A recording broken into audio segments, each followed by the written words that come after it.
The movie is called Tropic Thunder, but those taking offense to certain words in the film have nicknamed it Tropic Blunder. They say Hollywood is once again poking fun at the mentally disabled, and advocates want an all-out ban on this movie. ABC4's Jill Atwood spoke with a local woman who said she also feels like she needs to speak up. That's right, Barb. Pam Bird has 2 children with disabilities. She knows the challenges they now face and will face in the future, and she says if she doesn't speak up for her kids, nobody will. Tropic Thunder premiered last night in Hollywood. There's certain things, that are taboo that you're not supposed to say. You went full retard, man. Never go full retard. But if you say it with the right attitude behind it, which I think we had, which was, not looking to hurt anybody, just looking to have some fun. Exploitation of the less fortunate, or just a funny movie trying to get laughs. Tropic Thunder!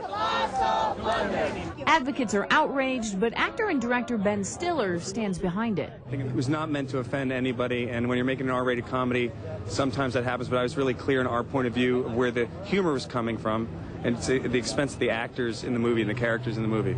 The film is no laughing matter in this Payson home. This is real life for Pam Bird and her 4 kids.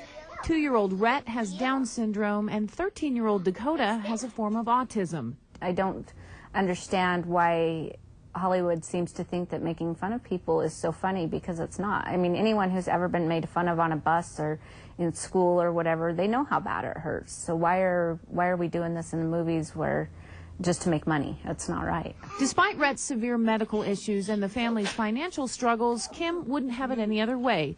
She says she's a better person because of her kids. My son, I don't know what our life would be like without him. He's amazing. He's just like any other 2-year-old is. She just wishes Hollywood would tell that side of the story. Just be careful about your words and think before you say something. Think about what it's going to do to other people. And Pam's fear is also that kids, like kids do, will start repeating that line in the film over and over in school and start teasing children with special needs. We know sometimes kids can be very cruel. Yeah. They're innocent. They don't realize that they're doing that, but they do that. They do, and she has a beautiful family. Yeah, she does. Thanks a lot, Jill.